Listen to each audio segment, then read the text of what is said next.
Like it's really special to me. I think a question I've been asked over the last couple of weeks leading into Commonwealth Games is how much does it mean to you to represent Wales? And I think that's one strand to it, and it does mean absolutely everything. You know, I'm born, raised, been through the Welsh education system. I speak fluent Welsh. Like, for me, being Welsh is part of my personality, and it's something I'm really, really proud of. And to be classed as sort of a role model, inspirational woman in Wales is even more special. You know, it's I don't think it really hits me until times where like young females come up to me and they say, you know, they look at me and they go, oh, I've been watching you, I've seen this race, me and my parents have bought tickets for this race to come up and watch you. And you don't actually realise that the impact that you're making on youngsters, and that's really special to me. So it means a lot, really means a lot.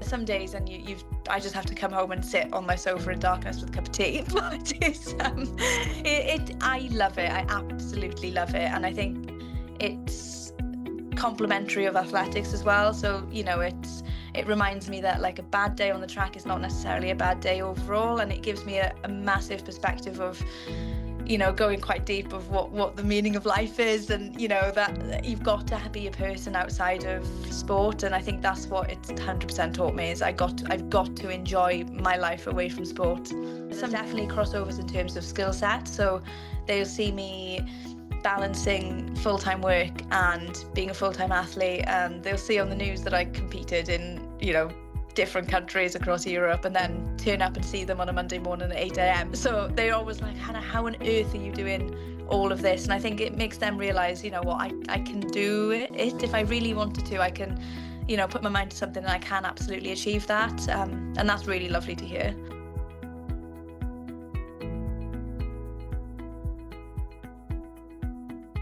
If you'd have asked me this when I was 15, 16 years old, I would have said that my dream job is being an elite athlete and not having to work a day in my life. That would have been my dream job. But I love the fact that I've got sort of different personalities. You know, like the Hannah that you see on the track is definitely not the Hannah that you see in work, and that Hannah in work is definitely not the Hannah that you'd see in the house. So I love it. It gives each bit of my personality a bit of a break. So I think that definitely helps, you know, in terms of my own mental well-being. I think if I did follow those dreams of becoming an elite athlete when I was 15, 16 years old, I think that would have had a massive mental drain on me. You know, I trialled at university where my sport course was all about sport. I then trained as full-time and I lived with all sports people. So that was my experience of being completely immersed in elite sport, and it wasn't good for me at all. So I think I've learned the hard way, but I've definitely got a good balance now.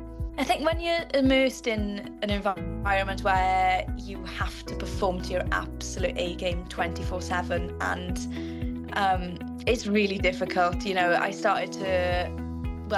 was an absolute perfectionist, and I thought that was a really lovely trait and a really good trait to have, and it can be. You know, it can absolutely be a good trait to have, but I took it to the other end of the spectrum. So, you know, I struggled with eating disorders, I struggled with my own mental health. I used to pin my self-worth on how well I did on the track, and I used to think that I wasn't a very good person if I didn't do well in an athletics race, and I used to absolutely pull myself down completely. And, you know, at times my confidence was completely rock bottom until, you know, my friends and my family picked me back up. And I had to take a bit of an unintentional step back, and, you know, I got injured as well, which adds a whole different dynamic to the situation. But I think it was a blessing, because I think having that forced time to step away a little bit from the athletics allowed me to find different things that I enjoyed, and you know, got me to spend time with my friends. And yeah, that's sort of where the upward trajectory came from in terms of my athletics journey. I was really supported by Welsh Athletics when I was younger, like really, really supported. So I'd love to see more done for maybe like grassroots, in terms of those young athletes who maybe not are at elite level yet, or maybe not pinpointed as elite level. That would be really lovely. I think I struggled as a female in sport, especially when I was younger, because, you know, social media around the time was, you need to be, you know, thin and slight to be classed as attractive and athletic, and I was obviously to have been a sprinter, so I had to build muscle, and I struggled with that, and that concept of, well, my body needs to be a certain way to perform the way, you know, that I want it to perform, but I also want to coincide with the societal norms and the expectations put on me as a teenager. So that was really difficult. So I think if there could be some sort of like education sessions around that, maybe that would be really brilliant. But you know, we've all had issues growing up with menstrual cycles and how to cope with that on competition day. Like, that was a big thing for me. You know, I used to think I can't compete if I'm on my period, and, you know, learning how to deal with that. And I think people are a bit more open with it now. They're a bit more, you know, I hope that any young athlete could come up to me and ask, how do I cope with competing on my period, and stuff like that. So I think that would be really beneficial for younger athletes coming through, definitely. So it's really annoying, I think, for me. Years and years and years of hard work, and going back to Glasgow would have been absolutely brilliant. You know, I was there as a 16-year-old, and it would have been a complete full circle moment. I knew before going into that race on the weekend that I wasn't going, which was, yeah, an emotionally turbulent week, to say the least. I think it was, you know, I had a phone call to say that I hadn't done enough, and then obviously got very upset, cried a lot.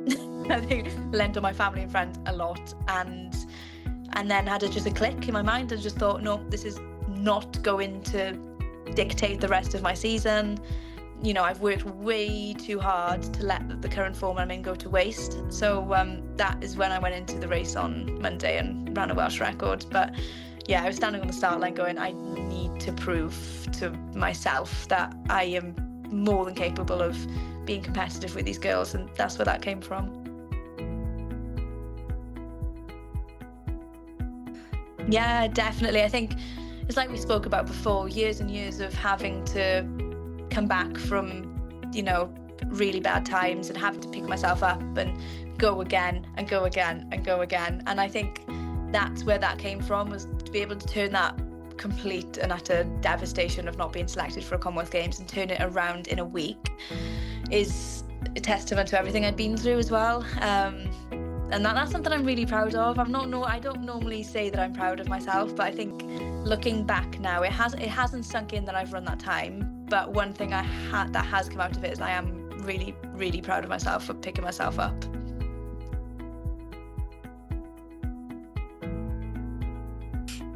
I actually, so this Welsh record had, you know, everyone kept telling me, like, when are you going to get that Welsh record? And it was stupidly quick. Like, it was 22.80, and I kept telling everyone, oh, I think that's going to stand for a while. It's really, really quick. And then when I had that phone call and I had that complete shift in mindset that I'm going to go and run really, really quick, I actually looked up the Welsh record again just to make absolutely sure. And I remember making a mental note and saying that I'm going to run that time. And it was, you know, I kind of knew it. I was standing on the start line and I kind of thought, oh gosh, I feel really good. And it was coming down the home straight and I thought, this is really, really, really quick. And yeah, when I crossed the line, the clock stopped at 22.80.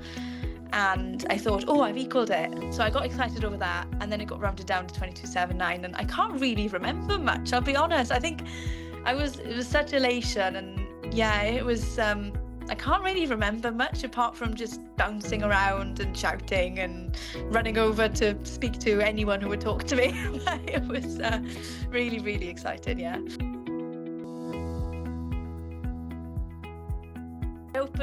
I turned on my work phone and a load of young people had texted me, which was lovely, and they were all like, oh, Hannah, you've done so amazing, we saw you on the news. Obviously I had the few that were like, right, that's it, race me, I'm still faster than you. But it was lovely, like really, really, really nice. So, and I've been working since, so I haven't actually had time to switch off and fully let it sink in.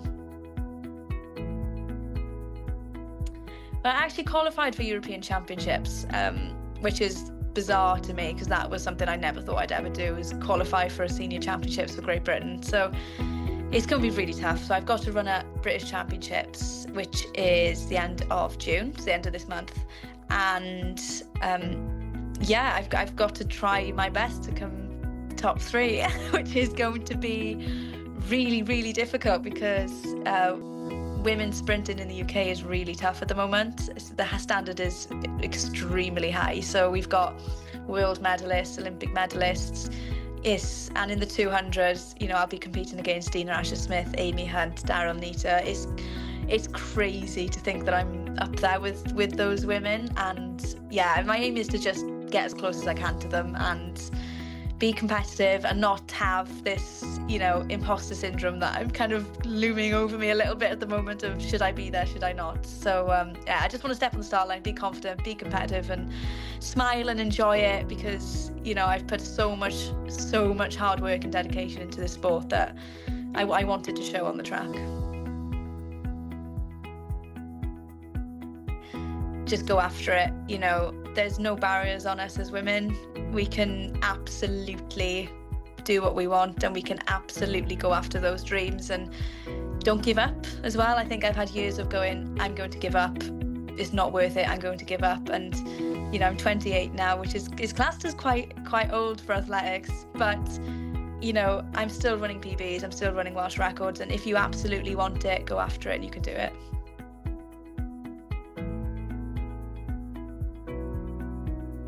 I think, we've seen massive changes where it's become a lot more respected. A lot more people are watching women in sport, which is absolutely amazing.